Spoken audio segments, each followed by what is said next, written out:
प्रकटोनंद घरे छाए खुशी अपार मोहन शोभा लेने को जोड़ियाए ब्रजनार कर्पूर गौरम करुणावतारम संसार सारम भुजगेन्द्रहारम सदा वसंतम हृदयारविंदे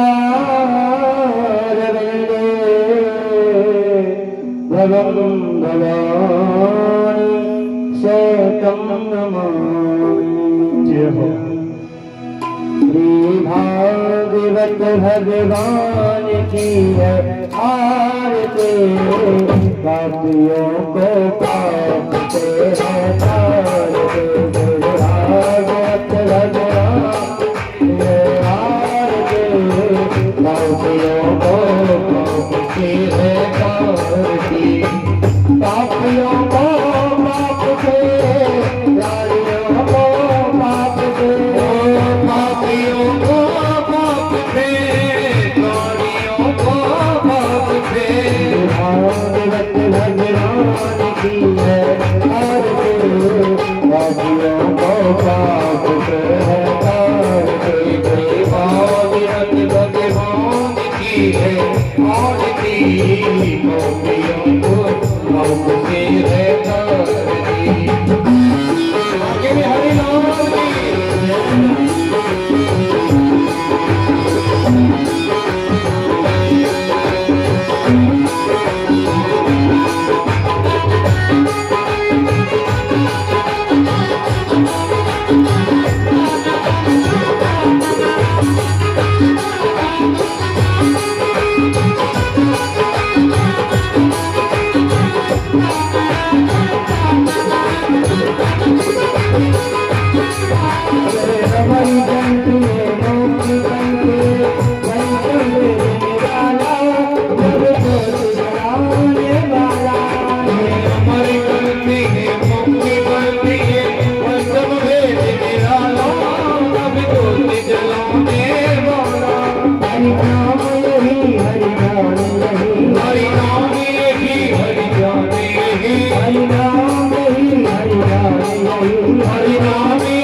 हरि ओम महोमानार्तिकं शीतलीकरणं महारार्तिकं देवादिवन्दनमः ओम दोहो शान्तिरन्तरिक्षं शान्ति पृथिवी शान्तिरापा शान्तिरोपदय शान्ति वनस्पतयः शान्ति शान्ति विश्वे देवा शान्ति शान्ति ब्रह्म शान्ति सर्वं शान्ति शान्तिरेव शान्ति श्यामा शान्तिरेति हरि ओम महं यतो यतः समीयसे ततो नो अवयं कुरुः सन्नः गुरुप्रजाभ्यो अवयन्नः पशुभ्यः हरि ओम महामंत्र पुष्पांजलि ओम जजेन जजमय गंत देवास्तानि धर्माणि प्रथमान्यः सन्नहो देहनाकं महिमानः सतन्त्र यत्र पूर्वे साध्याः शान्ति देवाः हरि ओम एकदन्ताय विद्महे वक्रतुण्डाय धीमहि तन्नः दन्तिः प्रचोदयात् हरि ओम ज्ञानरूपाय विद्महे सर्ववेद पुराणाय धीमहि तन्नः श्रीमद्भागवत प्रचोदयात् ओम नाना सुगंधिं पुष्पाणि यथा कालोद्भवानि च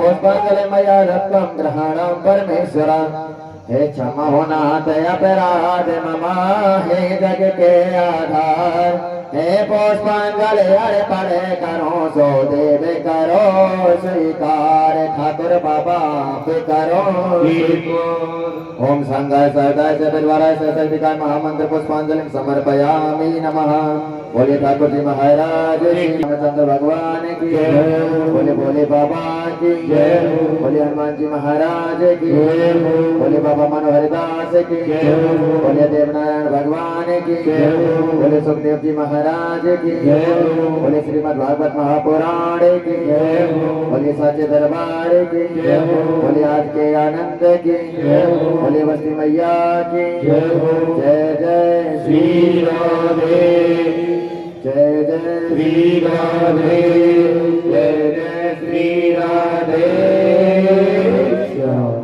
नमः पार्वती पते हर हर महादेव।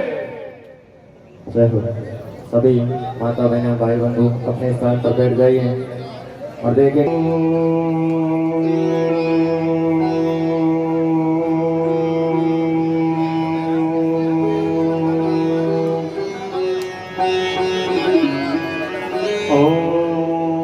स्वस्ति श्री गणेशाय नमः। ओम सरस्वतये नमः।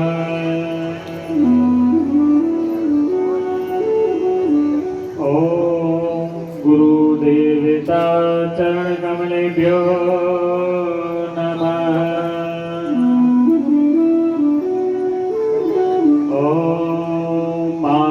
पिता चरण कमलेभ्यो नमः।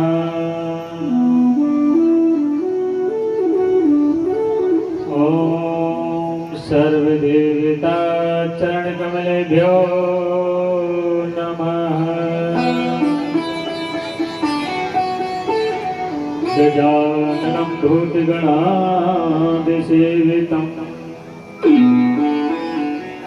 कपितजम्बूफलचारुभक्षणम्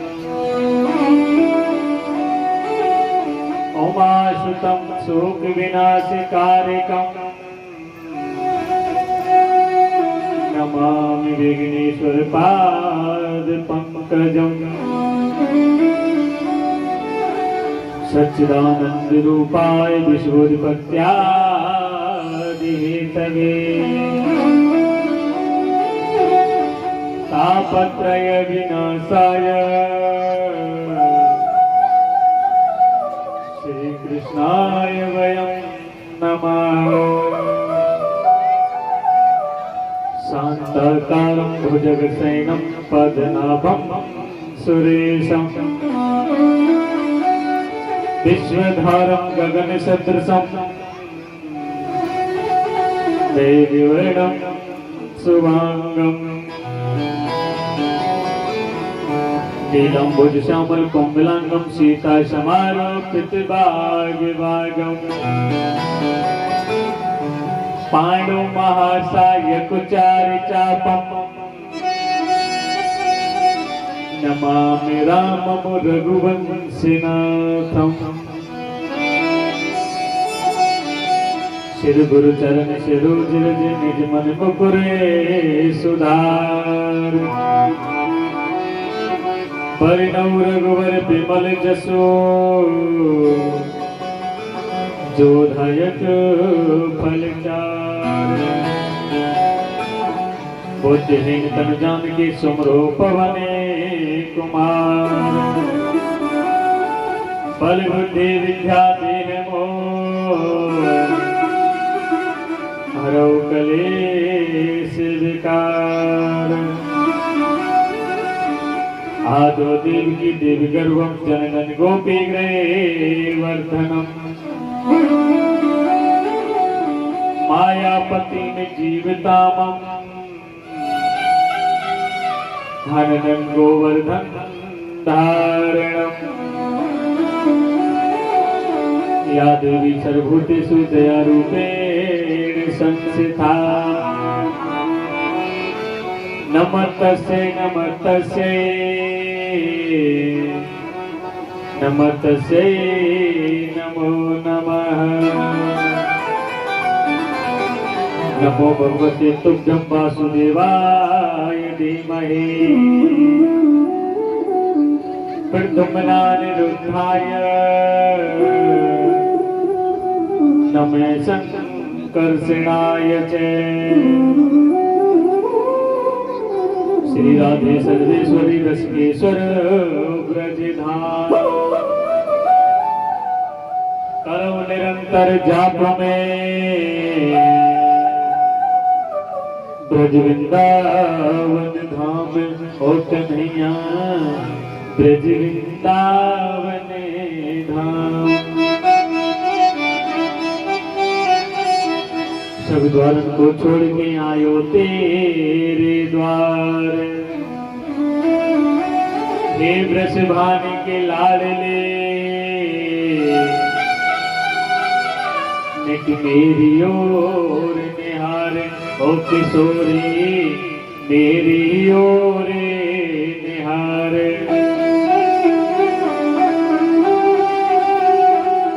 वृंदावन के वृक्ष को मरम न जाने कोई।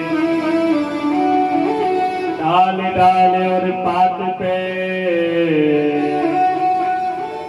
श्री राधे राधे होए। ओ कन्हैया राधे कृष्णा होए।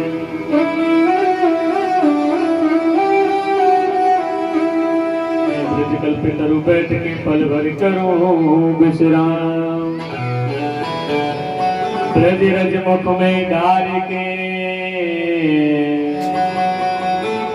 सब बोलो राधे श्याम। ओ भगतो बोलो राधे श्याम। कीच लगी ब्रज कृक की अंग लगी ब्रज धूल। गोधन के संग आवते श्रीमन मंगल मूल। ओ किशोरी श्रीमन मंगल मूल।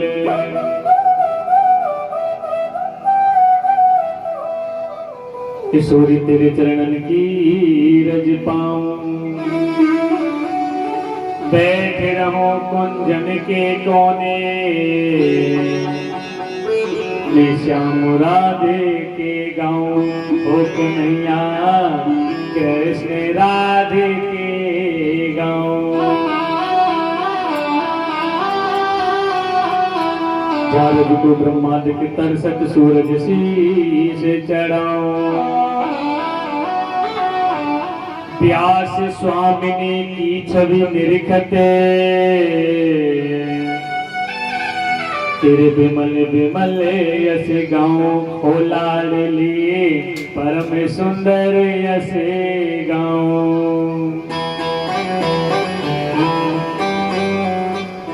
काऊ के बल भजन से काऊ के आचार प्यास भरोसे कुंवर के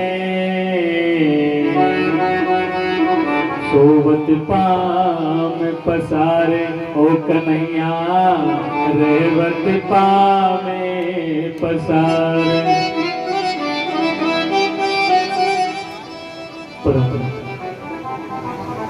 मंगल में परम रखेश्वर अकारण कर्म वर्णाल भक्तवान चित्कल्प तरु तड़े बंधुने दीतांबर धरे वाल किसे लाल की वांग में प्रति मूर्ति मेरे गोविंद की श्याम मेरी सूरत है माधुरी मूरत है गले में कौस्तुभ मणियों की माला पहनियो मेरी श्याम मेरे माधव मेरे गोविंद मेरे केशव मेरे प्यारे भक्त मेरी माताएं मात्र सत्य आदि सत्य सभी के लिए व्यास पीठ की तरफ से राधे राधे जय श्री कृष्णा राधे राधे। आज महाराज सुखदेव जी कहने लगे रजन सप्तम दिवस की कथा में प्रवेश करने के लिए जा रहे हैं कि आज वही 7वां दिन प्रारंभ हो गया है जो राजा परीक्षित के लिए श्राप लगा हुआ है। आज वही सप्तम दिवस है। आज महाराज राजा परीक्षित सावधान हो गए, बड़े प्रेम से जान मन में होकर के अपने अंतःकरण को शुद्ध करके और आशा लगा करके कथा का श्रवण कर रहे हैं। उससे पहले 2 मिनट ठाकुर जी के चरणों में विनती लगाते हैं, मेरी शाम को मनाते हैं, ले जाते हैं, मीठी मीठी ताली बजाते हुए चलना है श्री धाम वृंदावन की तरफ।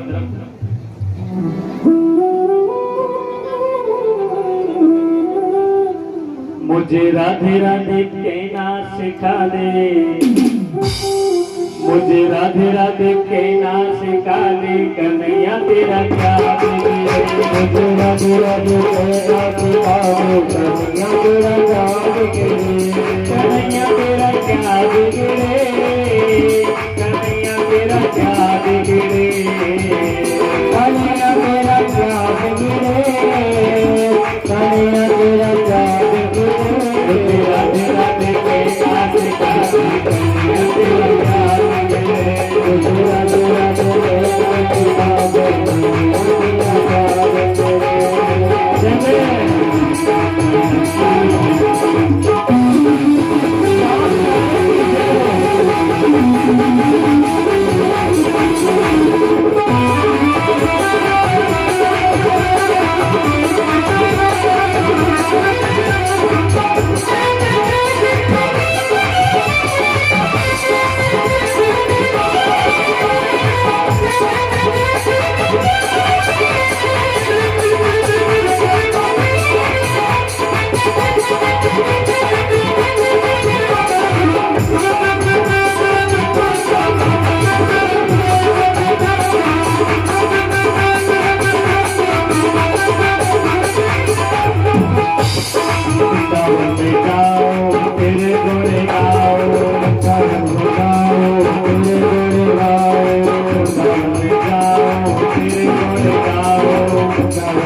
बिगड़े मुझे मेरा ठिकाना बता दे कन्हैया तेरा क्या बिगड़े कन्हैया तेरा क्या बिगड़े मुराद तेरा क्या बिगड़े कन्हैया तेरा क्या बिगड़े भगवान तेरा क्या बिगड़े तेरा तेरा तेरा तेरा क्या बिगड़े तेरा तेरा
आज महाराज सप्तम दिवस की कथा में सुखदेव जी महाराज प्रवेश करने के लिए जा रहे हैं।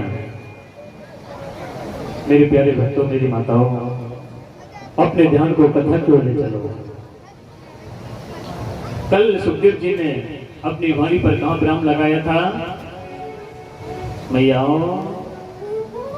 रुक्मणी मंगल राजा सीध भीष्म को नाम विदर पत्र महान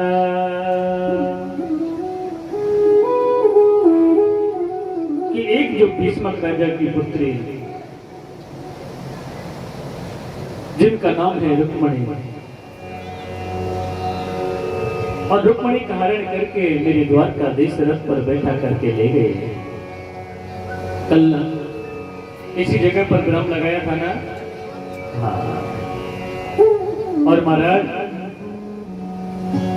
जैसे जब मेरे द्वारकाधीश रथ पर बैठा करके रुक्मणी को ले गए, सभी सैनिक मंत्री बड़ी जोर से हल्ला करने लगे, चिल्लाने लगे, ले गो ले गो ले गो। अरे भैया कोई ये नहीं कह रहा है कौन किसको ले गया है। अब तो एकदम से दूसरा मंत्री कहने लगा, ओ भैया कहीं को चिल्ला रहे हो?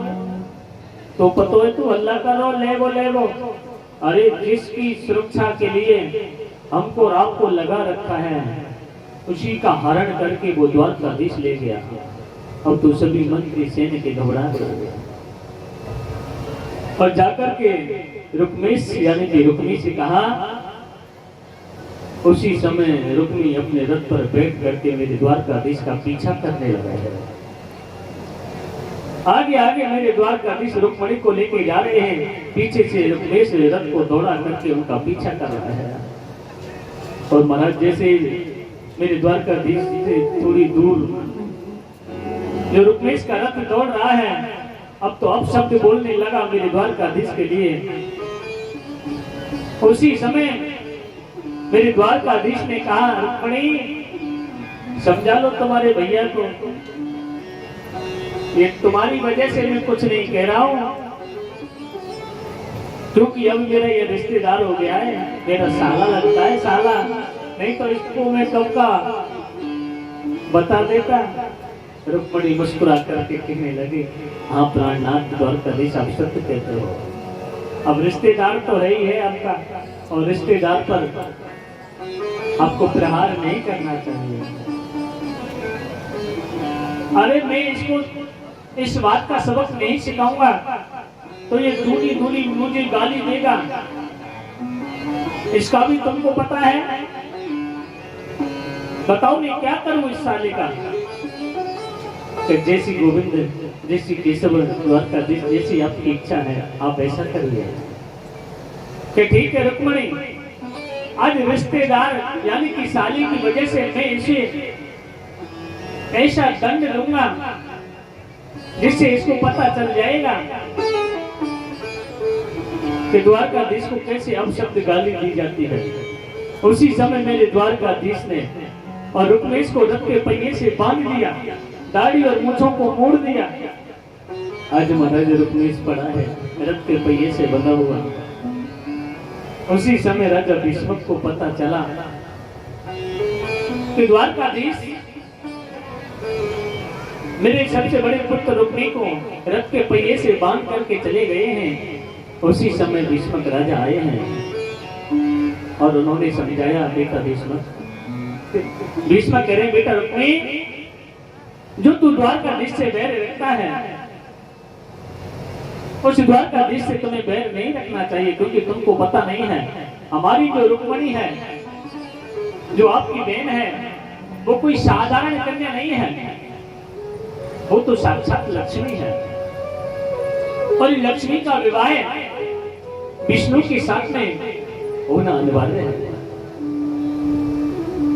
महाराज रुक्मी को दंडित किया गया, लज्जित किया गया। उसी समय भीष्मक समझा करके रुक्मी को वापस कुंदनपुर लेके आ गए और राजा भीष्मक ने लग्न पत्र का भेजी है। कल हमारे भैया कुछ बोल रहे थे कि महाराज जी रुक्मणी के साथ में तो विवाह नहीं हुआ था, कि वो तो हरण करके ले गए थे। मैंने कमरे में 3-4 में हमारे दादाजी गए थे, हमारे श्याम जी धाकड़ भी थे, उनको मैंने शास्त्र में लिखा हुआ बताया है। मेरी बात को आप झूठा मानोगे, शास्त्र को झूठा मानोगे? बताओ, आप पूछ सकते हो। भागवत में राजा भीष्मक ने लग्न पत्रिका भेजी है और इधर मेरे द्वारकाधीश बारात लेके भी आए हैं, ये ब्रह्म पुराण में बताया है। और भागवत के अंदर लिखा हुआ मैंने कमरे में मेरे में बताया था, वो मेरे से जाकर के पूछ रहे थे। पूछना भी चाहिए, अच्छी बात है, मुझे अच्छा लगता है कि महाराज एक बात और दूसरी बताऊं, रुक्मणी अपने पिता भीष्मक को लज्जित नहीं करना चाहती थी कि मैं द्वारकाधीश के साथ रथ पर बैठ करके चली जाऊं और द्वारकाधीश में हरण करके ले जाए, क्योंकि रुक्मी की वजह से रुक्मणी ने और राजा जो भीष्मक थे, राजा भीष्मक भी यही चाहते थे।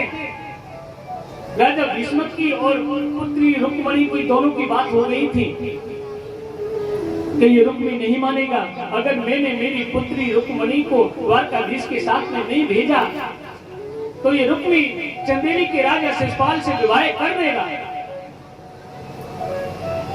रुक्मणी अपने पिता भीष्मक को लज्जित करना नहीं चाहती थी, ये गुड़ रहस्य की बात थी, किसी को पता नहीं था। पिताजी के कहने पर रुक्मणी द्वारकाधीश के साथ गई थी। अब जैसा आपको उचित लगे वैसा समझ लीजिए, भगा के ले गए, चाहे विवाह हुआ नहीं हुआ है। हाँ, एक बात कहूंगा, राधे रानी के साथ में मेरी कन्हैया ने विवाह नहीं किया है, वो आदि शक्ति है। ये तो हमारे प्रवक्ताओं ने, कवियों ने, रसिकों ने राधे रानी के प्रेम सगाई के नाते से जो भजन बनाए हैं, वो प्रेम सगाई के नाते से भजन बनाए हैं। राधे रानी का विवाह मेरी कन्हैया के साथ में नहीं हुआ है।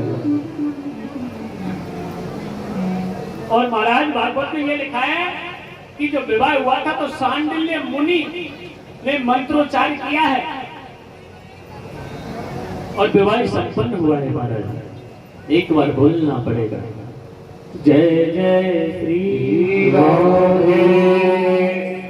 बड़े प्रेम से महाराज रुक्मणी के साथ में और मेरे द्वारकाधीश उस द्वारकापुरी में रह रहे हैं जो समुद्रों के बीच में है, 48 कोस में है। और आप जानते हो, जितना बड़ा इंसान होता है, जिसकी जितनी संसार में वैल्यू होती है, उसके दुश्मन भी उतने ही होते हैं। आज महाराज धीरे धीरे समय निकलता चला जा रहा है। कुछ समय के बाद में रुक्मणी के गर्भ से एक पुत्र ने जन्म लिया और उस पुत्र का नाम है प्रद्युम्न। उसी समय महाराज एक संभासुर राक्षस उस प्रसूत का ग्रह में से रुक्मणी के पुत्र को लेकर के आकाश मंडल में चला गया और ले जा करके आकाश मंडल से और उस संभासुर ने और रुक्मणी के पुत्र प्रद्युम्न को समुद्र में फेंक दिया।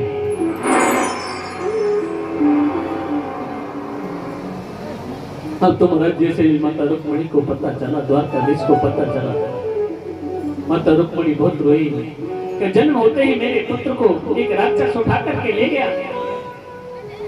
रुक्मणी को ये नहीं पता है कि मेरा पुत्र कहाँ है। मेरे द्वारकाधीश तो सब जानते हैं, वो तो गटगट के वासी हैं, उनको तो सब कुछ विदित है। आज महाराज रुक्मणी ने बहुत कहा, मेरे पुत्र को लाकर के मुझे दीजिए। आज द्वारकाधीश ने कहा, देवी रुक्मणी, समय आने पर तुम्हारा पुत्र तुम्हें अवश्य वापस मिल जाएगा। उसी समय महाराज उस प्रद्युम्न बालक को एक मछली निगल गई और उसी समुद्र में आकर के एक मछुआरे ने जाल डाल दिया और महाराज जैसे जाल डाला, उस जाल में वो मछली फंस गई और जैसे वो मछली फंसी, उसे मछलियों को ले जा करके मछुआरे ने संभासुर के महलों में जो रसोई का काम करती है, जिसका नाम है विद्यावती, कोई मायावती भी बताता है। और महाराज उन मछलियों को पहुंचा दिया, और उस रसोई में जो कार्य कर रही थी, जो मछलियों को संभाल रही थी, आज वही मछली विद्यावती के हाथों में आ गई और उस मछली को संभालने लगी। महाराज उस मछली में से वो प्रद्युम्न प्रकट हो गया। अब तो जैसे महाराज प्रद्युम्न प्रकट हुआ, विद्यावती की तरफ इस तरह देखने लगा और एक टकटकी लगा करके वो बालक प्रद्युम्न देख रहा है। विद्यावती को बड़ा अजीब महसूस होने लगा, ये क्यों देखता है? इस बालक का देखने का कारण क्या है?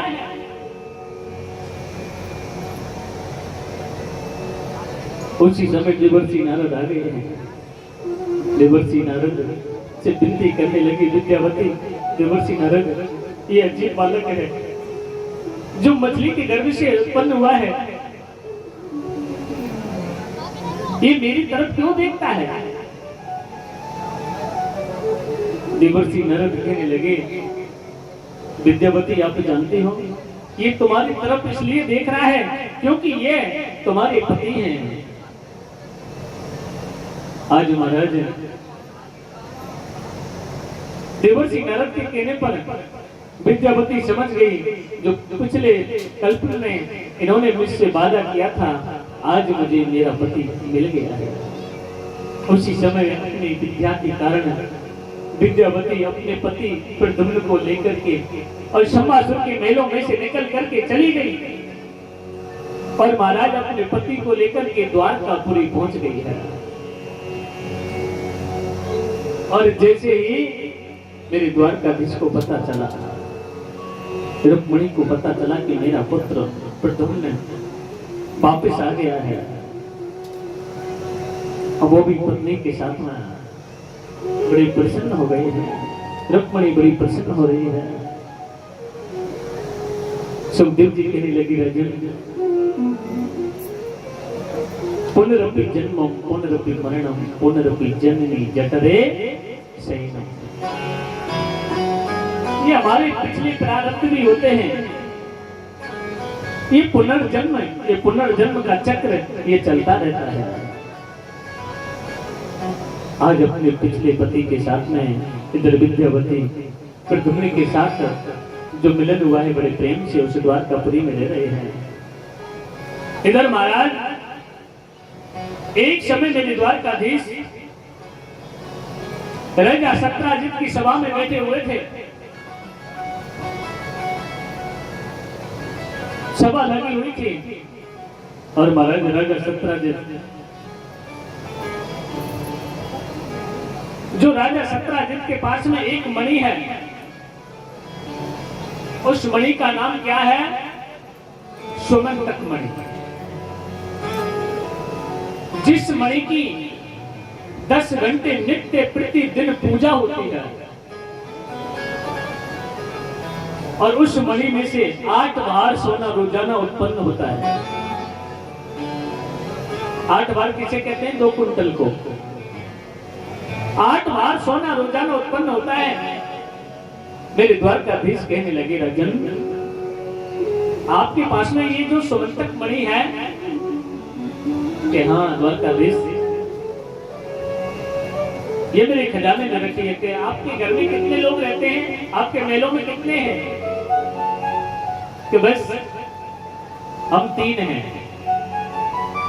मैं हूं, मेरा भाई है जिसका नाम है प्रसेन, और मेरी पुत्री है सत्यभामा। आज महाराज मेरे द्वारकाधीश कहने लगे, जब आपके घर में ढाई आदमी है और पत्नी है, इन 3-4 मनुष्यों की वजह से आपके महलों में इस सुमंतक मणि का क्या काम है? ऐसा करो, इस सुमंतक मणि को आप मेरे द्वारकापुरी के खजाने में पहुंचा दो। उसी समय राजा सत्राजित ने मना कर दिया कि नहीं द्वारकाधीश, मैं इस सुमंतक मणि को आपके खजाने में नहीं रख सकता। आपको पता है मेरे द्वारकाधीश ने उस सुमंतक मणि को अपने लिए नहीं मांगा है। द्वारकाधीश ने उस सुमंतक मणि को समाज कल्याण के लिए मांगा था। मेरे द्वारकाधीश के पास में खजाने की कोई कमी नहीं थी। और जिस घर में खाली 3-4 इंसान रहते हैं, मनुष्य रहते हैं, और उस घर में उस सुमंतक मणि का क्या काम है? उस घर में धन की आवश्यकता नहीं है। अगर धन ज्यादा है तो उस धन को समाज के कार्य में लगाइए, समाज का कल्याण होगा। महाराज मना कर दिया।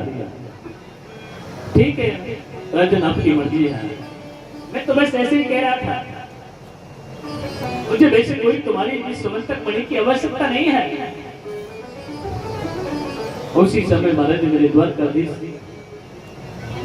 उस द्वारकापुरी में आ गए। एक समय राजा सत्राजित के भाई प्रसेन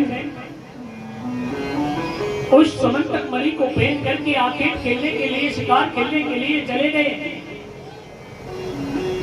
और महाराज जब प्रसेन आखेट खेल रहा था जंगल में, वन में, एक सिंह आया और उस सिंह ने राजा प्रसेन को समाप्त कर दिया। और महाराज कुछ समय के बाद में जामवंत जी निकल करके जा रहे थे रास्ते से, उसी से जहां पर प्रसेन मरा हुआ पड़ा था। उसके गले में सुमंतक मणि देखी, बड़ी सुंदर चमक रही थी। जामवंत जी को पता नहीं है ये क्या चीज है। एक खिलौना समझ करके जामवंत उस मणि को ले गए और ले जा करके अपनी पुत्री जामवंती को दे दिया खेलने के लिए।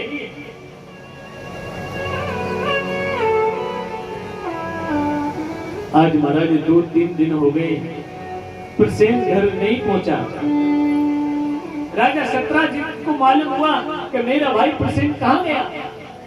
चारों तरफ अपने मंत्री सैनिकों के द्वारा दिखवाया, खोजना की। महाराज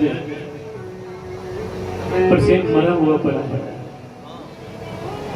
अब तुम्हारे भला करके कह दिया कि महाराज प्रसेन की तो मृत्यु हो गई है। उसी समय मेरे द्वारकाधीश के लिए राजा सत्राजित ने कलंक लगा दिया। और जैसे मेरे द्वारकाधीश ने सुना कि राजा सत्राजित ने कलंक लगाया है, और आप जानते हो कलंक तो काजल से भी काला होता है। जिस इंसान में, जिस घर में, जिस परिवार में, जिस कुटुंब में कलंक लग जाता है वो कभी नहीं छूटता है। आज मेरे द्वारकाधीश लज्जित हो गए हैं। जो राजा सत्राजित ने कह दिया कि द्वारकाधीश ने सुमंतक मणि की वजह से मेरे भाई प्रसेन को समाप्त करा दिया।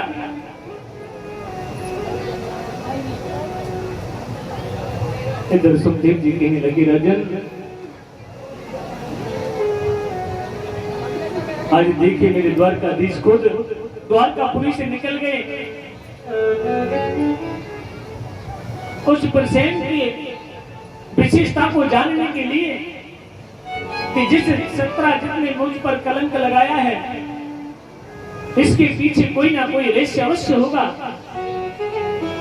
इस रहस्य की खोजना करनी चाहिए। आज महाराज मेरे द्वारकाधीश उसी वन में, उसी जंगल में भ्रमण कर रहे हैं। भ्रमण करते करते करते करते महाराज जहां पर प्रसेन जो मरा हुआ पड़ा है उसके पास में सिंह के पद चिन्ह बने हुए हैं। मेरे द्वारकाधीश उसी समय तुरंत समझ गए कि प्रसेन तो समाप्त हो गया है और ये सिंह ने किया है। पर यहाँ पर तीसरे चरण चिन्ह किसके बने हुए हैं? वो तीसरे चरण चिन्हों को पहचाना मेरे द्वारकाधीश ने, जो जामवंत के बने हुए हैं। और जामवंत के उन चरण चिन्हों के सारे चलते चलते चलते चलते उस गुफा में प्रवेश कर गए जिस गुफा में जामवंत निवास करते हैं। जामवंत बैठे हुए हैं महाराज। जामवंती उस सुमंतक मणि से खेल रही है। मेरे द्वारकाधीश ने देखा कि ये सुमंतक मणि तो इधर है। थोड़ा संतोष मिल गया मेरे द्वारकाधीश के लिए। मेरे द्वारकाधीश ने जामवंत से कहा, जामवंत, जो आपकी कन्या इस सुमंतक मणि से खेल रही है, इस सुमंतक मणि को मुझे दे दो। ये राजा सत्राजित की मणि है और इस मणि के कारण मुझे कलंक लग गया है। जामवंत ने मना कर दिया, नहीं महाराज, मैं इस मणि को नहीं दे सकता हूं। द्वारकाधीश, क्यों नहीं दे सकते हो? अगर आपको इस सुमंतक मणि को जीतना है, लेना है, तो आपको मेरे से युद्ध करना पड़ेगा। आज महाराज मेरे द्वारकाधीश कहने लगे जामवंत से कि आप चिंता मत करो, मैं इस सुमंतक मणि के लिए भी, लड़ने के लिए, युद्ध करने के लिए भी तैयार हूं। जिस कलंक को मुझे हटाना है, राजा सत्राजित के सामने जाकर के इस सुमंतक मणि को पहुंचाना है। आज जामवंत के साथ में महाराज बड़ी तीव्र गति से युद्ध होने लगा है। जामवंत जी युद्ध कर रहे हैं, इधर मेरे द्वारकाधीश से युद्ध कर रहे हैं। महाराज जामवंत को ऐसा ऐसा ऐसा जगह जगह धड़ाम धड़ाम नीचे गिरते, कभी उठाते नीचे पटकते हैं। जामवंत की नस नस ढीली हो गई है। उसी समय चरणों में गिर करके कहने लगे, बस प्रभु अब मुझे छोड़ दो। जो आपने मुझसे वादा किया था, कब? त्रेता युग में जब युद्ध चल रहा था महाराज, वानर सेना रावण की सेना से युद्ध कर रही थी। सभी युद्ध में व्यस्त थे। जामवंत जी खड़े खड़े कह रहे थे, राम जी, मेरी भी भुजाएं धड़क रही है। मेरे लायक कोई बलवान है जो मैं युद्ध कर सकूं? उस समय राम जी ने कहा, नहीं जामवंत, तुम्हारे लायक इस वानर सेना के सामने और आपके सामने इस रावण की सेना में कोई नहीं है जो आप उस रावण की सेना से युद्ध कर सको। कि महाराज मैं क्या करूं? मेरा भी बड़ा युद्ध करने का मन कर रहा है, मेरी भुजाएं धड़क रही हैं, इन भुजाओं का मैं क्या करूं? राम जी मुस्कुरा करके कहने लगे, जामवंत, तुझे तेरे बल का भी बड़ा अभिमान हो रहा है। तुझे तेरे बल का अभिमान है, मैं तेरे बल के अभिमान को द्वापर में आकर के नष्ट कर दूंगा। जामवंत, मैं खुद द्वापर में तुमसे युद्ध करूंगा। आज महाराज द्वापर में मेरे द्वारकाधीश ने खुद चल करके और युद्ध किया। आज वो वचन पूर्ण हो गया है। सुखदेव जी कहने लगे, राजन, उसी समय जामवंत कहने लगे, महाराज हे केशव जी द्वारकाधीश से मुझे क्षमा करना, जो मेरे से बड़ी भूल हुई है, मुझे बड़ा प्रायश्चित है, पश्चाताप हो रहा है। पर लेकिन इस प्रायश्चित का, पश्चाताप का एक ही कारण है, मेरे पास में और कोई कारण नहीं है कि इस सुमंतक मणि को भी आप ले जाओ और मेरी जो पुत्री है जामवंती, उसे भी आप ले जाओ। और महाराज मुझे माफ करना। मेरे द्वारकाधीश कहने लगे, नहीं, मुझे तो सुमंतक मणि चाहिए, मुझे जामवंती की आवश्यकता नहीं है। प्रभु, मैं आपके आगे हाथ जोड़ता हूँ, विनती करता हूँ। उसी समय महाराज मेरे द्वारकाधीश ने दूसरा विवाह जामवंती के साथ किया और जैसे उस सुमंतक मणि को ले जाकर के राजा सत्राजित के लिए दे दिया, जो बड़ी सभा में राजा सत्राजित बैठा हुआ है, और महाराज जब राजा सत्यराजित ने उस सुमंतक मणि को देखा, देख करके लज्जित हो गए, सिर को नीचे कर लिया, आंखों की दृष्टि पृथ्वी पर लगा दी कि मैंने द्वारकाधीश पर कलंक लगाया, कि जिस द्वारकाधीश ने मेरे भाई को समाप्त करने का आरोप लगाया, आज उस द्वारकाधीश ने पूरा स्पष्ट रूप से सब कुछ बता दिया और उस सुमंतक मणि को लौटाने लगे। उसी समय राजा सत्यराजित बड़े बेचैन होकर के गिड़गिड़ा करके आंखों में आंसू भर के चरणों में दंडवत करके कहने लगे, प्रभु मुझसे बड़ी भूल हुई है, जो मैंने तुम्हारे ऊपर इस सुमंतक मणि का कलंक लगाया।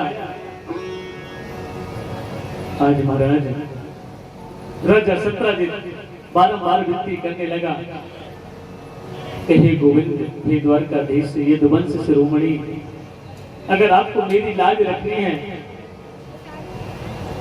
अगर आप मुझे कुछ मानते हो,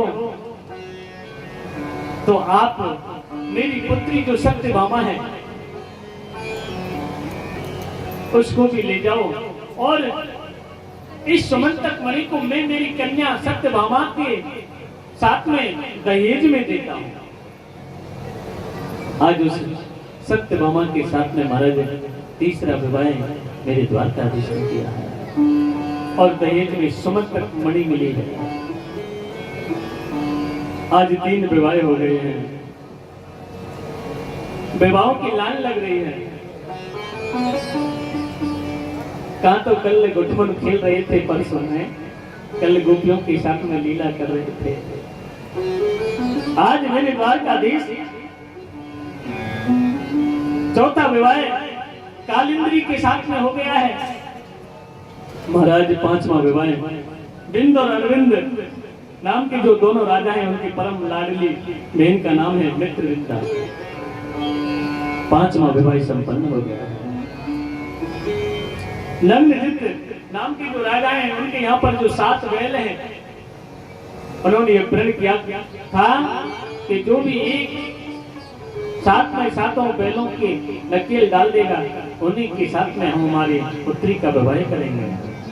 सबने प्रयास किया है, कोई सफल नहीं हो पाया हमारा। इधर मेरे द्वारकाधीश आए और बाण को छोड़ा, 7 बैलों में नकेल डाल दिया है। उसी समय 6वां विवाह सत्या के साथ में हो गया है। इधर 7वें विवाह की तैयारी हो रही है। एक बार बोलना पड़ेगा, मैया जय जय श्री राधे। आज तुम चिंता मत करो, मैं आज तुम्हारी बिल्कुल बुराई नहीं करूंगा। कल दादाजी मैया कह रहे हैं, महाराज जी तो हमारे बारे में कहने हैं, दादा के और भगत जी के तो कछु कहने ही ना है। नहीं माताओं, मैं आपसे नहीं कहता था, मैं आपको आध्यात्मिक जो ज्ञान होता है, भागवत कथाओं को तो सब जानते हो, आप सब जानते हो राम कौन है, कृष्ण कौन है, क्या क्या किया है। पर जब तक हमारे जीवन में आध्यात्मिक ज्ञान हमारे जीवन में नहीं उतरता है, जब तक हमको ज्ञान नहीं मिल पाता है। आज महाराज देखिए, 7वां विवाह राजा देवी की पुत्री जिसका नाम है भद्रा, उसके साथ में संपन्न हो गया है। मधु देश के राजा की पुत्री का नाम है लक्ष्मणा, 8वां विवाह लक्ष्मणा के साथ में हो गया है।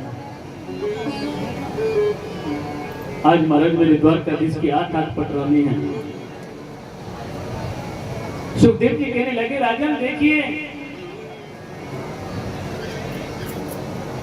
एक समय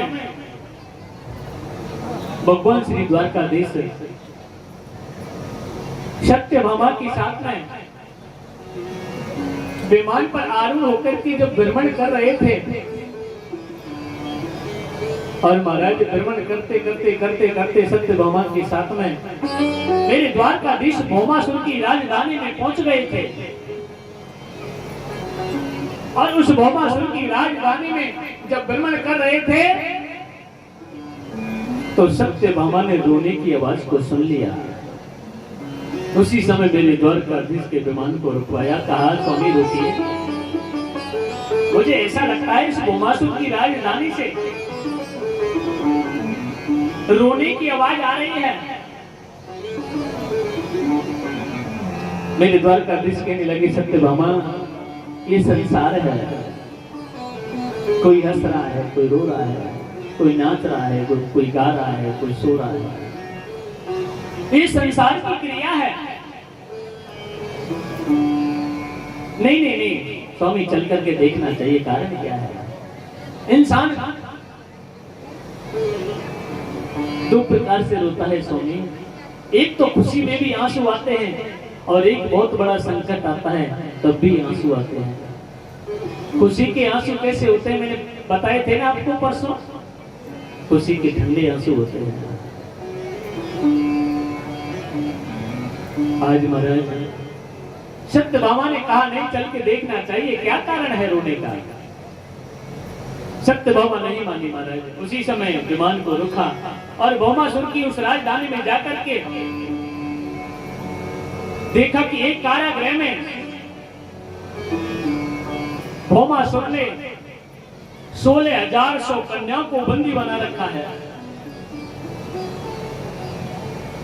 और महाराज मेरे द्वारकाधीश ने देखा कि 16,100 कन्याओं को बंदी बना रखा है और मेरे द्वारकाधीश ने पूछा, देवियों कन्याओं आप इस कारागृह में बंद क्यों हैं? सभी को कन्या हाथ जोड़ करके मेरे द्वारकाधीश से कहने लगे, हे द्वारकाधीश यदुवंश शिरोमणि कुछ पूछो मत।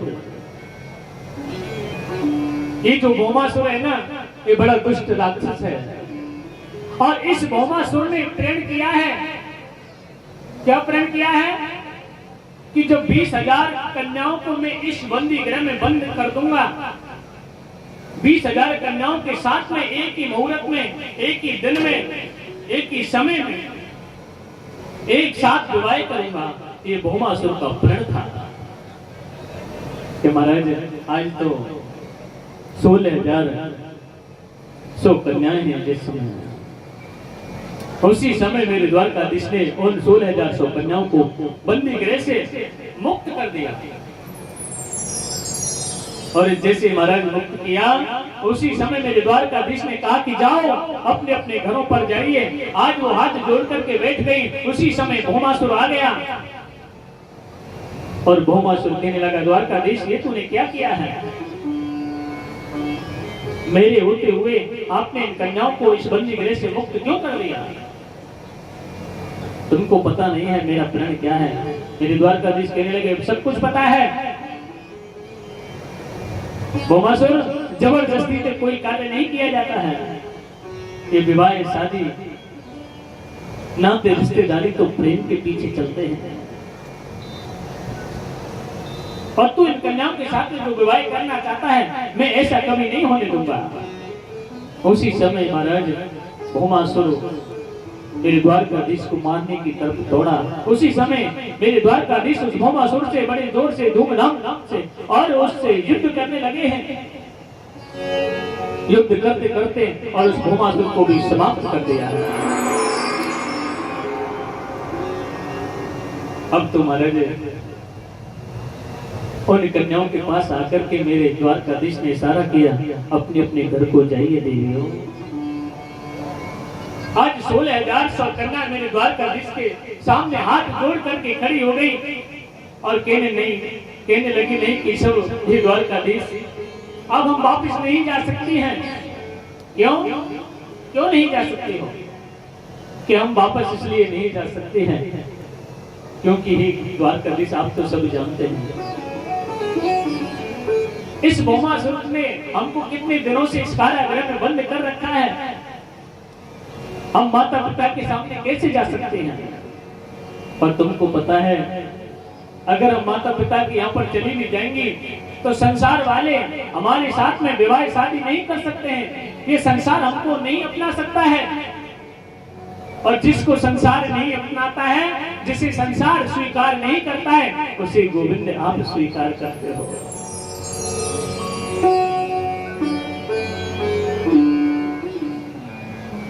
द्वारकाधीश सत्यभामा की तरफ मुड़ करके देखने लगी। सत्यभामा देख ले, हैं? मैं मना कर रहा था, चलने दे, भ्रमण कर रहे थे अच्छे भले, रुकवा करके विमान को अच्छा कराया ना। यहाँ पर अब लाइन लगने वाली है शादियों की। आज महाराज उसी समय बार बार विनती करने पर और कन्याओं के रुदन करने पर मेरे द्वारकाधीश ने और 16,100 कन्याओं के साथ में एक ही मुहूर्त में विवाह ने संस्कार किया है। आज मेरे द्वारकाधीश के 16,108 विवाह संपन्न हो गए हैं और द्वारकापुरी में रह रहे हैं जो समुद्रों के बीच में है। महाराज अभी क्या बोलते हैं भगवान ने, कन्हैया को दोष मत लगाओ। ये आजकल की जो न्यू जनरेशन है ना, वो ये बोलती है, हम बहुत सुनते हैं। मेरे प्यारे भैया ऐसा मत कहा करो मेरे कन्हैया को, मेरे केशव को, उस भगवान परमात्मा को, परब्रह्म को, हैं? तो भगवान कन्हैया ने इतने विवाह किए थे, अपनी मर्जी से एक भी विवाह मेरे द्वारकाधीश ने नहीं किया है। स्वयं की इच्छा से एक भी विवाह नहीं किया मेरे केशव ने। और तुम पता नहीं क्या क्या उल्टा उल्टा बोलते हो उसके बारे में, हैं? तुम्हारे बारे में कोई उल्टा बोलेगा तो तुमको कितना दर्द होगा, कितना दुख होगा। कभी ये मत सोचना कि मेरे द्वारकाधीश ने, कन्हैया ने, केशव ने ऐसा किया था। मेरे प्यारे, जिसे संसार नहीं अपनाता है उसे मेरे गोविंद अपनाते हैं। आज महाराज धीरे धीरे, क्योंकि कथा धीरे धीरे समापन की ओर चली जा रही है। भागवत की कथा आगे बढ़ रही है धीरे धीरे। भागवत की कथा आगे बढ़ रही है धीरे धीरे। भागवत की कथा आगे बढ़ रही है धीरे धीरे। भागवत की कथा आगे बढ़ रही है धीरे धीरे। धीरे धीरे धीरे धीरे धीरे धीरे पैर के धीरे धीरे धीरे पैर के धीरे धीरे पैर के धीरे धीरे धीरे पैर के धीरे। भागवत की कथा धीरे भागवत की कथा आगे बढ़ रही है धीरे। भागवत की कथा आगे बढ़ रही है धीरे धीरे। भागवत की कथा आगे बढ़ रही है धीरे। क्योंकि अब प्यारे भक्तों, मेरी माताओं, धीरे धीरे कथा समापन की ओर चली जा रही है। अपने ध्यान को ठाकुर जी के चरणों में लगाते हुए, मैया आज तो बिल्कुल बात मत करो, तुम्हें सही में बहुत अच्छी मैया है, तुम बिल्कुल बात नहीं करते हैं। कल हमारे वो डॉक्टर साहब आते हैं ना जो माइक पे बोलते हैं, हाँ बोल रहे थे महाराज जी आपको ऐसे श्रोता नहीं मिले होंगे। सही कह रहे हो, श्रोता भी बहुत अच्छे हैं और भक्ति भाव भी बहुत अच्छा है। सुबह में मेरी नजर आती है तो मैं देखता रहता हूँ कौन क्या कर रहा है। भक्तों का भाव प्रेम इस तपोभूमि में, मनोहर दास बाबा की भूमि में बहुत अच्छा लगा है मुझे। और भक्ति भाव भागवत के पंडाल से ही पता चल जाता है। जो भागवत का पंडाल चकाचक भर जाए ना, हैं, तो जो समझो कि यह गांव में भक्ति भाव चौक होए, हमारे ब्रजवासी के चौको भले हुए हैं, अच्छो है। आज महाराज देखिए सुखदेव जी कहने लगे, राजन मेरे द्वारकाधीश के 16,108 विवाह हो गए हैं, कितना बड़ा परिवार हो रहा है। कहाँ तो मेरे कन्हैया अकेले थे। आज 16,108 पटरानियों के गर्भ से 16,108 पटरानियों के गर्भ से 10-10 पुत्रों ने जन्म लिया है। महाराज कितना बड़ा परिवार हो गया है, 56 करोड़ यदुवंश हो गया। 56 करोड़ कैलकुलेशन कर लो आप, हैं? 10-10 पुत्रों ने जन्म लिया है। पर तुमने चारों देश स्वदेश हैं, भानु सुभानु। आज महाराज कहने लगे कितना बड़ा यदुवंश, 56 करोड़ यदुवंशी, कितना बड़ा परिवार हो गया कन्हैया। एक केशव और एक बात कहूं, जो 8 पटरानी है ना, उन 8 पटरानियों में से रुक्मणी कभी क्रोध नहीं करते। रुक्मणी के चेहरे पर कभी क्रोध नहीं आया माताओं। लक्ष्मणा को क्रोध आ गया, सत्या को, कालिंदी को, भद्रा को, सबको थोड़ा थोड़ा क्रोध आता है। और सत्यभामा को तो बात बात पर क्रोध आता है।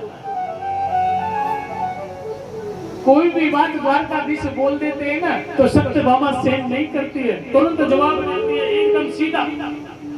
क्यों देती है? सत्यभामा को अभिमान था ना। राजा सत्यराजित ने जो दहेज दिया है ना, अरे 2 कुंटल सोना उत्पन्न होता है रोजाना, सबसे बड़ा दहेज है। सत्यभामा बात बात पर नाराज हो जाती है। रुक्मणी कभी नाराज नहीं हुई, रुक्मणी को कभी क्रोध नहीं आया। एक समय मेरे द्वारकाधीश सिंहासन पर बैठे बैठे सोच रहे थे, सबसे पहले मैंने रुक्मणी को विवाह करके लाया, और उस दिन से आज तक रुक्मणी के चेहरे पर मैंने कभी क्रोध झलकते हुए नहीं देखा महाराज। आज रुक्मणी की परीक्षा लेनी चाहिए। उसी समय सिंहासन पर ऊंचे बैठे हुए हैं मेरे द्वारकाधीश, और रुक्मणी को बुलाया। और जैसे रुक्मणी आई और सिंहासन के पास खड़ी हो गई और कहा, रुक्मणी तुम आ गई कि हाँ मैं आ गई, अच्छा किया। एक बात पूछना चाहता हूं मैं रुक्मणी आपसे कि आपने मुझसे विवाह क्यों किया? रुक्मणी मुस्कुरा करके कहने लगी, देखो ये बात कब कर रहे हैं जब 10 पुत्र हो गए हैं। रुक्मणी मुस्कुरा करके कहने लगी, हाँ आप सही पूछ रहे हो स्वामी, द्वारकाधीश मैंने आपसे विवाह क्यों किया? मैंने विवाह आपसे इसलिए किया कि आपका नाम मैंने बहुत बड़ा सुना था, यदुवंश शिरोमणि श्री द्वारकाधीश। द्वारकाधीश कहने लगे, बस नाम के पीछे तूने मुझसे विवाह कर लिया?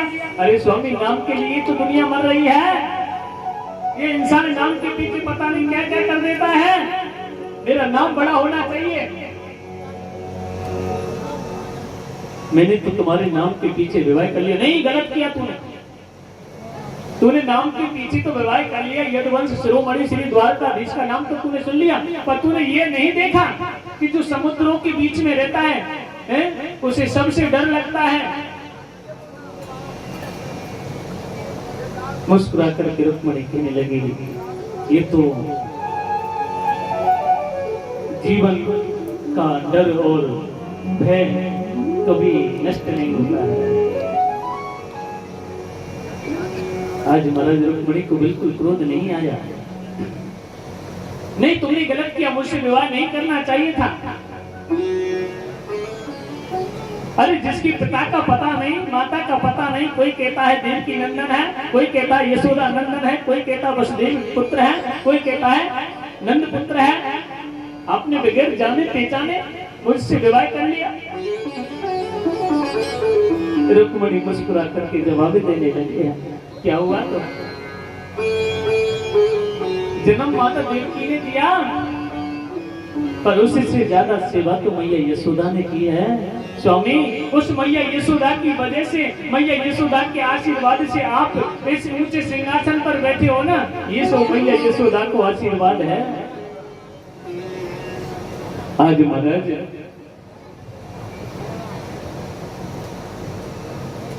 मुस्कुरा करके जवाब दे रही है रुक्मणी।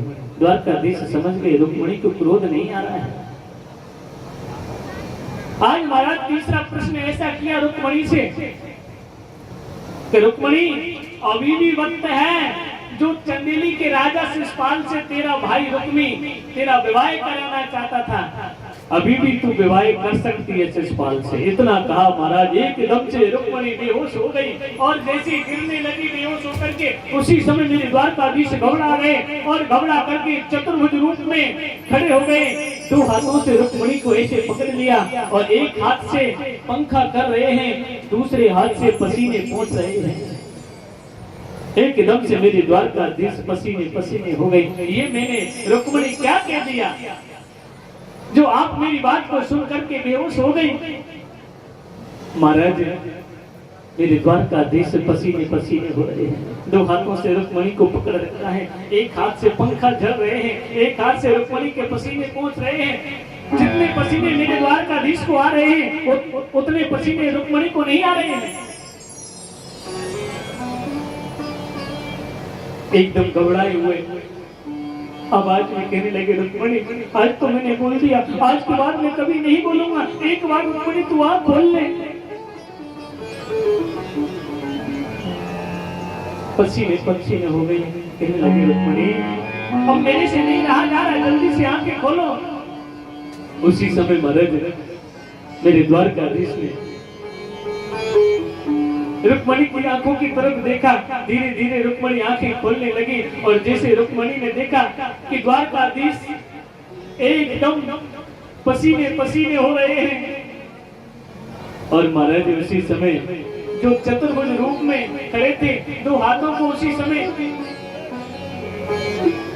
त्याग दिया और खड़ी कर दिया रुक्मणी को।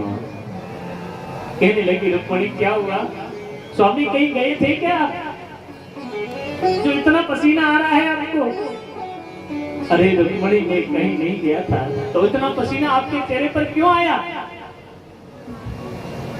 अरे रुक्मणी क्या बताऊं, मैं तो तुझे देख करके घबरा गया था, मैं तो तुझे क्रोध दिलाना चाहता था, मुझे नहीं पता था कि मैं एक बात बोलने से तू बेहोश हो जाएगी, तू सहन नहीं कर पाएगी। रुक्मणी मैं तेरी परीक्षा ले रहा था। कोई बात नहीं है प्राण वल्लभ द्वारकाधीश, आपने मेरी परीक्षा ले ली, आज के बाद में मेरी परीक्षा कभी मत ले लेना। जो आपके मन में शंका है, जो आपके मन में जो अभेद बुद्धि की जो शंका उत्पन्न हुई थी कि रुक्मणी को कभी क्रोध नहीं आया, कभी गुस्सा नहीं करती है, आज आपको विदित हो गया, अच्छी तरह से मालूम हो गया। अरे रुक्मणी बस अब इस बात के बारे में कोई चर्चा मत करो आप, ये तो मुझे पता है जब तुम बेहोश हो गई थी तो मेरी कैसी हालत हो गई थी।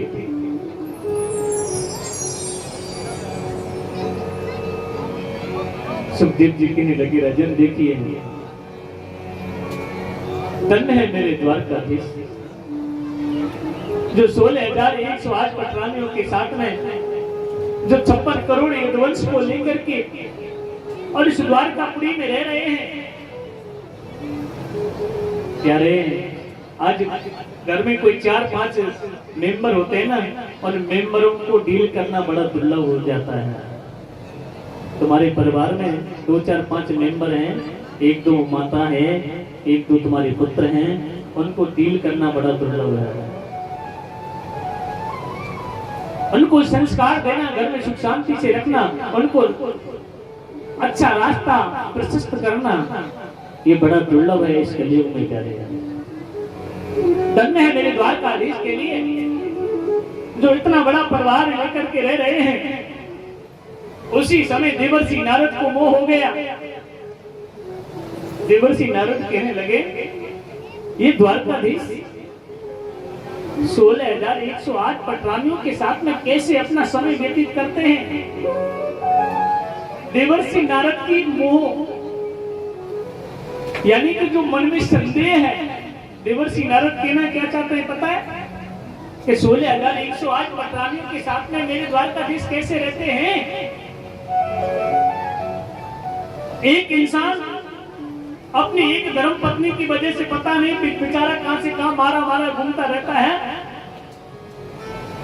कहीं ऐसा तो नहीं है कि द्वारकाधीश के साथ में भी ऐसा ही हो रहा हो? इसीलिए समुद्रों के बीच में रहते हैं कि घर की बात बाहर ना जाए। किसी को पता नहीं है कि भीतर इस द्वारकापुरी में 16,108 पटरानियां उस द्वारकाधीश के पैरों को खींच रही हो। कोई जल की परीक्षा लेनी चाहिए उस द्वारकाधीश की। आज महाराज देखिए, उसी समय देवर्षि नारद मेरे द्वारकाधीश की परीक्षा लेने के लिए उस द्वारकापुरी में प्रवेश कर गए। और जैसे ही द्वारकाधीश की उस द्वारकापुरी में प्रथम कक्ष में प्रवेश किया, देवर्षि नारद ने जो रुक्मणी का कक्ष है, उस रुक्मणी के साथ में मेरे द्वारकाधीश बैठे हुए हैं, रुक्मणी से बात कर रहे हैं। और जैसे देवर्षि नारद को देखा, उसी समय देवर्षि नारद का बड़ा सम्मान किया, आसन लगाया, जल पिलाया, प्रसाद खिलाया। और उसी समय कहने लगे बस द्वारकाधीश अब हम चलते हैं, क्योंकि हमको बहुत जगह जाना है। आज उसी समय प्रथम कक्ष में से निकल करके महाराज दूसरे कक्ष में सत्यभामा के कमरे में प्रवेश कर गए। सत्यभामा के साथ में मेरे द्वारकाधीश बैठे हुए चौपर खेल रहे हैं सत्यभामा के साथ में। जैसा स्वागत रुक्मणी के साथ जो द्वारकाधीश ने किया है, वही स्वागत सत्यभामा और द्वारकाधीश के उसी कक्ष में हो रहा है मेरे नारद जी का। फिर निकल के आए महाराज, तृतीय कक्ष में लक्ष्मणा के कमरे में गए हैं। लक्ष्मणा के साथ में हास्य विनोद कर रहे हैं, हंस रहे हैं, खिलखिला करके बात कर रहे हैं। ऐसा ही सम्मान वहां मिला है। सत्या के कमरे में गए हैं और सत्या की चोटी बना रहे हैं, चोटी गूंथ रहे हैं। लक्ष्मणा के साथ में बैठ करके बाएं पैर पर दायां पैर रख के बांसुरी बजा रहे हैं। एक एक करके मेरे द्वारकाधीश के कमरे में जाकर के देवर्षि नारद ने देखा कि हर पटरानी के साथ मेरे द्वारकाधीश विराजमान है। उसी समय देवर्षि नारद का तो जो दिमाग है ना, उसने तो काम करना ही बंद कर दिया। ये मैं क्या देखा, जो 16,108 पटरानियों के साथ में विराजमान है, और उसके बारे में मैंने क्या सोचा, ये मुझे नहीं सोचना चाहिए था। जो मेरे अंदर उनके प्रति जो भाव हो, जो संदेह उत्पन्न हुआ, ये बहुत गलत है। फिर भी मेरे कन्हैया, मेरे केशव, मेरे माधव बाल योगेश्वर कहलाते हैं। धन्य है केशव तेरी लीला, धन्य है माधव तेरी लीला। सुखदेव जी कहने लगी महाराज, सत्यम भयादिर गुणेभ्य और उग्रमांतम सेते समुद्रे उपलब्धम मात्र आत्मा। महाराज, जिसके हृदय में अविद्या, अस्मिता, राग, द्वेष, ये सब जब शत्रु बैठे होते हैं ना, तो उसकी बुद्धि काम नहीं करती है। हमारे हृदय को एकदम पवित्र होना चाहिए। हमारा हृदय, हमारा मन, हमारी वाणी एकदम शुद्ध होनी चाहिए। तभी हम भगवान की, उस द्वारकाधीश केशव की उस भक्ति का अनुसरण कर सकते हैं। अन्यथा उस कन्हैया को अपने हृदय में, अपने अंतःकरण में प्रकाश रूपी उस ज्योति को प्रकट नहीं कर सकते हैं। कि महाराज, क्योंकि आपको पता है, जैसा हम करेंगे आज वैसा ही फल जो देवर्षि नारद ने मोह रूपी जो मन में विचार उत्पन्न हुए थे वो उसी समय निकल गए हैं। देवर्षि नारद वहां से वापस आ गए हैं। आज महाराज एक समय भीमसेन और अर्जुन और द्वारकाधीश ब्राह्मण के रूप को धारण करके जरासंध के यहाँ पर गए थे भिक्षा लेने के रूप धारण करके। महाराज उसी समय जरासंध का भी वध कर दिया। इधर महाराज इधर जरासंध के पुत्र को राज गद्दी पर बैठा करके मेरे द्वारकाधीश आ गए हैं। मैया जय जय श्री राम। गर्मी लग रही है आपको? ना लग रही तो बीच में कई बार हला रहे हैं इतने जोर जोर से। थोड़ी देर गर्मी सहन कर लो, कोई बात नहीं है। आज का दिन और है, 2 घंटे की बात है। हाँ, भगवान की भक्ति, भगवान की लीला ऐसी थोड़ी मिल जाती है। भगवान की पूजा करने के लिए, भगवान का अनुसरण करने के लिए कष्ट पाना पड़ता है, दुख पाना पड़ता है। एक मुझे कथा याद आ गई मैया।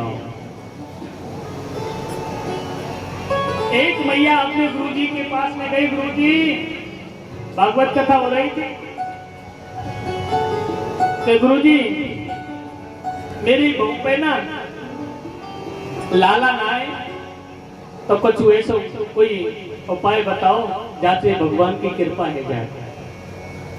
महाराज जी ने कह दिया मैया ऐसा करना, 5 किलो फल लाना और भागवत पे अर्पण कर देना, तुम्हारे लड़के की बहू पर पुत्र अवश्य हो जाएगा। अभी तो मैया गई क्योंकि दूसरे दिन भागवत चालू होने वाली थी तो मैया सुबह जल्दी निकल गई 9-10 बजे। कि व्यास जी ने कह गई थी कि फल लाने हैं, 5 किलो भागवत पे अर्पण कर देना, तुम्हारी बहू पे पुत्र हो जाएगा। अब तो मैया फल लेने के लिए गई। अब मैया सोच रही थी इधर सेबों की भी ढकेल लग रही है, चीकुओं की ढकेल लग रही है, मौसमी की ढकेल लग रही है और इधर केलाओं की भी ढकेल लग रही है। अब मैया मन ही मन में सोचे विचारे कि सेब लेके जाऊंगी तो 5 किलो सेब 500 की है। अब तो मैया ने कही कि सेवन को तो भाव नहीं हुए, मैं खा जाएगा है? तो चीकू वाले के पास में गई मैया, भैया चीकू का ऐसा दिए कि मैया 50-60 रुपये किलो बताए होंगे। मैया ने गुणा भाग लगाया, यूं बहुत रुपया के है। मैया को मन नया मान्यो, फिर आगे बढ़ गई दूसरी ढकेल है। केला वाले के पास में पहुंच गई और केला वाले ने 2 तरह के केला रख रखे, एक बढ़िया और थोड़े दिन के, 2-4-5 रुपये कम मारे, जो 2-4 दिन है जाएंगे। मैया ने पूछी भैया गाय साहब है केला कि मैया ये तो 20 रुपया किलो है और ये 10 रुपया किलो है। मैया ने सोची अब है वो काम, 5 किलो केला 50 की रही है। वो केला जो 10 रुपये किलो वाली थोड़ी ऐसी थी। अब तो मैया ने लेके 5 किलो केला और धर के माथे पे और मैया आ रही भागवत पांडाल में और आकर के महाराज अपनी बहुए लेके आई, ले बेटी ऐसा कर 5 किलो फल भागवत जी पर अर्पण कर। मैया 5 किलो फल अर्पण कराई गई और चली गई। महाराज ठाकुर जी की कृपा और कन्हैया की कृपा तो बड़ी अद्भुत होती है? अब तो महाराज धीरे धीरे समय निकलता चला गया। अब तो मैया की बहू पे लाला हो गया, पुत्र हो गया, तो बूढ़ी मैया बड़ी खुश हो गई कि महाराज जी जो कथा करवे आए ना, दिन की कृपा से आज मेरी बहू पे पुत्र हो गया है। अब कभी आएंगे ना तो फिर महाराज जी से जरूर मिलूंगी। अब तो महाराज जी साल 2 साल के बाद में फिर आए, मैया ने पहचान लिए ये तो वही महाराज जी है जो पहले आए का। अब तो मैया आई कि वो महाराज जी से मिलना है। मैया आकर के महाराज जी से कहने लगी, महाराज जी आपकी कृपा और ठाकुर जी की कृपा है गई है कि मैया कहाँ है गए हो कि मेरी बहू पे ना लाला है वो। अच्छा महाराज जी कहने लगे कैसो है लाला, 1 वर्ष को एगो पर महाराज जी लाला ऐसो ही है कछु, कैसो है ऐसो ही है कछु, गिलगिलो छो पिलपिलो सो ये कि मैया तेरे फल कैसो चढ़ायो भागवत पे, क्या फल चढ़ायो कि मैंने महाराज जी केला चढ़ा है। अरे मैया जैसो फल चढ़ावेगी वैसो ही तो लाला होएगा। तू सेब चढ़ाती बढ़िया और कोई अच्छे फल लेके आती तो तेरो नाती एकदम हष्ट पुष्ट होता है। अब तू सरी केला में लेके चढ़ाई गई। सुखदेव जी कहने लगे राजा एक बार बोलना पड़ेगा पहले, जय जय श्री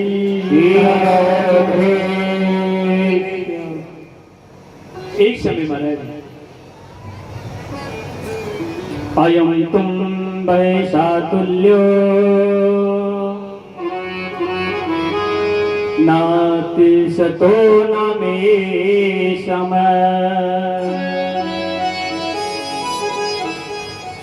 आज महाराज मेरे द्वारकाधीश मूर्ति सिंहासन पर बैठे हुए हैं।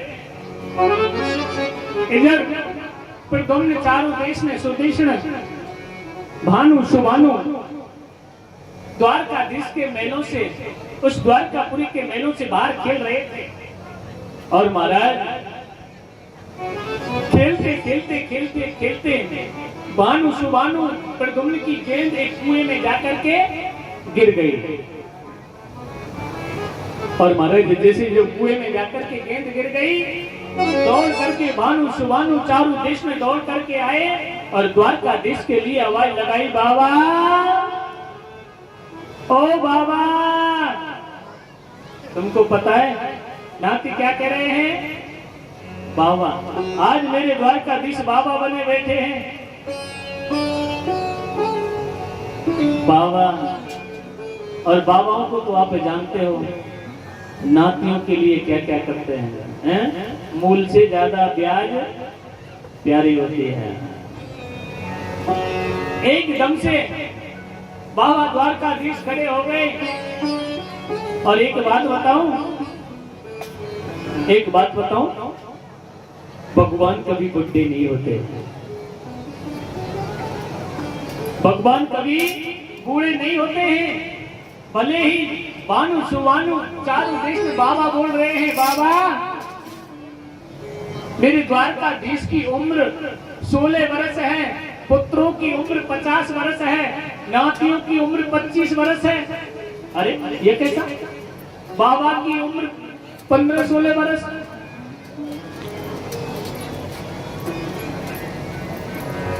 और फिर भी महाराज क्योंकि भगवान कभी बुढ़े नहीं होते हैं, भगवान की तो 14 वर्षीय जो उम्र है आज वही परमात्मा का स्वरूप है, वही गोविंद का स्वरूप है। आज महाराज आवाज लगाई, उसी समय ऊंचे सिंहासन से उतर करके आए और मेरे द्वारकाधीश कहने लगे, हाँ बेटा भानु सुभानु क्या बात है कि बाबा हमारी गेंद है ना एक कुएं में गिर गई है। दौड़ करके मेरे द्वारकाधीश गए और जैसे महाराज उस कुएं के पास में द्वारकाधीश पहुंचे और पहुंच करके अपने दुपट्टे से पटके से अपने नातियों को पकड़ा दिया, बेटा मैं इस कुएं में जाता हूं तुम्हारी गेंद को निकालने के लिए। और जैसे महाराज उस कुएं में मेरे द्वारकाधीश उतर गए हैं,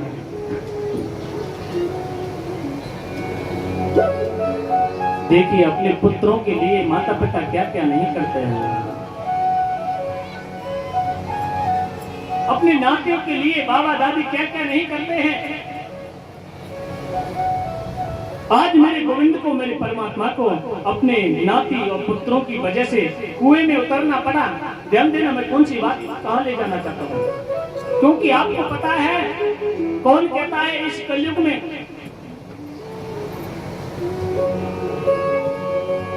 कि भगवान की पूजा नहीं करता, भगवान का पुण्य कार्य नहीं करता है, क्योंकि इस समय भी सतयुग रहता है, इस समय भी द्वापर रहता है और त्रेता रहता है और कलयुग रहता है। हम और आप कलयुग को बदनाम करते हैं। कलयुग जैसा तो कोई युग ही नहीं है।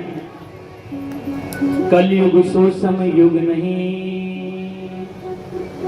सो नर करे विश्वास। थोड़े से भजन से है जाए भव से पार, ओ कन्हैया है जाए भव से पार। कलयुग सुसम युग नहीं, प्यारे कलयुग जैसा तो कोई युग नहीं है। कलयुग एक दूसरा भावार्थ है, मशीनों का युग, कल पुर्जों का युग। कोई भी बात करते हैं, कोई भी लड़ाई हो जाती है, झगड़ा हो जाता है, उपद्रव हो जाता है, तो क्या कहते हैं, महाराज क्या करें, कलयुग चल रहा है, बुद्धि बिगड़ गई है। मेरे प्यारे कलयुग को दोष देते हैं। इस कलयुग में ये इंसान कलयुग को दोष देता है। कलयुग अपनी जगह पर ठीक है। इस कलयुग में जितने भी इंसान रहते हैं वो अपने सत्य मार्ग पर प्रशस्त नहीं है। एक बात बताऊं, अभी भी सतयुग है, अभी भी द्वापर है, अभी भी त्रेता है। कैसे है महाराज? एक बार बोलना पड़ेगा पहले, जय जय श्री राधे। महाराज सुबह 4 बजे से लेकर के और महाराज 10-11 बजे तक सतयुग का वास रहता है। कंफर्म करके देखना, अपने खुद अपने जीवन में प्रैक्टिकल करना। सुबह 4 बजे जिसकी भी नींद खुलेगी वो अपनी नींद खोल करके रास्ते में जाएगा। कोई भी अपने से बड़ा मिले चाहे छोटा मिले तो वो सबसे पहले राधे राधे राम राम जय श्री कृष्ण करेगा। और अगर कोई लड़ना झगड़ना भी चाहता है ना तो सुबह ये कहता हो, भैया सुबह सुबह तो तू दिमाग खराब मत कर दे, थोड़ा भगवान को नाम ले ले। हर इंसान के मुख से यही निकलेगा, भैया देख सुबह सुबह भगवान को नाम तू ले और हमने ले ले। 10 बजे तक सत्युग वास करता है। उसके बाद में महाराज त्रेता युग आता है। सुबह सुबह झूठ भी नहीं बोल सकता इंसान, उसको भी डर लगता है अगर मैं किसी से झूठ बोल गया तो मेरा पूरा दिन खराब हो जाएगा। वो सत्यता के मार्ग पर चलता है सुबह 4 बजे से 10 बजे तक। और महाराज 10 बजे के बाद में त्रेता युग चालू हो जाता है। जो भी माता पिता कहेंगे, त्रेता में राम जी जो मर्यादा पुरुषोत्तम कहे जाते हैं, पिता कहेगा बेटा वहां जाना है, उस रिश्तेदारी में जाना है, उस काम को करने के लिए जाना है, तो वो मना नहीं करेगा। अपने माता पिता की आज्ञा का उल्लंघन नहीं करेगा, अपनी पत्नी का उल्लंघन नहीं करेगा, अपनी माँ का उल्लंघन नहीं करेगा, क्योंकि मर्यादा में बना हुआ है। अपनी नौकरी पे भी जाएगा, कोई भी अपने धंधे रोजगार पे जाएगा, क्योंकि उसको ग्रस्त चलाना है, अपने ग्रस्त का पालन करना है। इसलिए त्रेता युग चलता है शाम को 4 बजे तक। और उसके बाद में महाराज द्वापर प्रारंभ हो जाता है। और द्वापर में मेरे कन्हैया जो लीला पुरुषोत्तम हैं, उसके बाद में लीलाएं चालू हो जाते हैं। आप कहीं से आए, तुम्हारे जो घर में छोटे छोटे बालक हैं ना, वो दौड़ करके तुम्हारे पास में आ जाएंगे। जैसे कन्हैया मेरे जो उस गोकुल में वृंदावन में लीला करते थे, आज वही तुम्हारे घर में वो बालक 2, 4, 5 जितने भी हैं, आपको देखते ही तुम्हारे पास दौड़ करके आएंगे कि पिताजी या बाबा कुछ ना कुछ लाया होगा, और नहीं लेके आए होगे ना तो भी वो जबरदस्ती आपसे मंगा लेगा और आपको ला करके देना पड़ेगा। अगर तुम्हारा पुत्र, तुम्हारा नाती अगर जिद लगा करके बैठ जाए कि मुझे ये चीज चाहिए तो चाहिए, यही तो जिद मेरे कन्हैया यशोदा मैया से, नंद बाबा से करते थे, गोपियों से करते थे। यही तो लीला है। अगर तुम्हारे पुत्र ने, तुम्हारे नाती ने बोल दिया मुझे तुम्हारी पीठ पे बैठना है, तो तुमको पीठ पे बैठाना पड़ेगा। उस पुत्र के लिए, नाती के लिए तुमको घुटमुन भी चलना पड़ेगा। आप चलोगे और कोई आपको ये नहीं कहेगा कि तू अपने नाती को, अपने पुत्र को कंधों पर, पीठ पर बैठा करके क्यों ले जा रहा है, कोई नहीं कह सकता है। क्योंकि ये बाल लीला ही ऐसी है मेरे गोविंद की। और महाराज 10 बजे तक, साढ़े 10 बजे तक ये द्वापर युग चलता है और उसके बाद में महाराज कलयुग प्रारंभ हो जाता है। रात्रि के 10 बजे के बाद में कलयुग कैसे प्रारंभ होता है? एक दूसरे की चुगली करना, एक दूसरे के घर में जाकर के भाई भाइयों में दुश्मनी कराना है, और ना तो फिर चलो रात है गई, चलो चोरी करा में। ये कलयुग है। कलयुग ने नहीं बनाया है, आप लोगों ने कलयुग को बदनाम किया है। अभी भी महाराज 4 युग इस कलयुग में विद्यमान है। सुखदेव जी कहने लगे राजन देखिए, आज जो अपने नाती पुत्रों के लिए मेरे द्वारकाधीश उस कुएं में उतर गए, कथा यहीं चल रही थी ना, ओ मैया।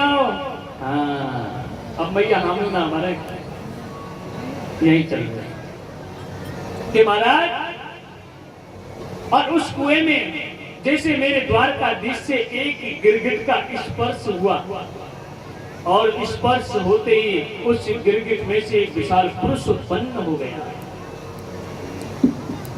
एकदम से मेरे द्वारकाधीश कहने लगे भैया तुम कौन हो और इस कुएं में क्या कर रहे हो? कि महाराज मैं आपका ही इंतजार कर रहा था। कैसे? मेरे को समझा नहीं, आप कहना क्या चाहते हो? कि महाराज मैं राजा नृग के नाम से प्रसिद्ध था, और मैंने जब एक बार 2000 गांवों को ब्राह्मणों के लिए दान दिया, और दान की हुई गाय मेरे घर वापस लौट करके आ गई, और मैंने उस गाय को वापस नहीं पहुंचाया, और उस छोटे से पाप कर्म की वजह से महाराज आज मुझे गिरगिट बनना पड़ा है। कैसे? कि जब मेरा अंत समय आया, राजा नृग की उस अवस्था में था, उस देह में था, तो मुझसे गोविंद ने पूछा कि राजन तेरे पुण्य का इतना बड़ा विस्तार है, इतना बड़ा विस्तार है कि उसकी कोई सीमा नहीं है। एक छोटा सा पाप कर्म हो गया है, पहले ये बता तू पाप भोगना चाहता है कि पुण्य भोगना चाहता है?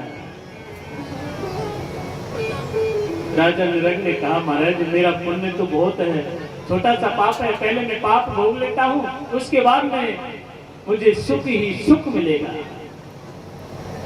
आज राजा नृग को महाराज एक छोटे से पाप कर्म की वजह से राजा नृग को गिरगिट योनि में डाल दिया मेरे गोविंद ने। और महाराज जब मैं गिरगिट योनि में आया और पृथ्वी पर जब मैं रेंग रहा था, चल रहा था, और इस पृथ्वी पर, इस धरती पर धीरे धीरे मेरे छोटे छोटे जीव जंतुओं को खाना प्रारंभ कर दिया।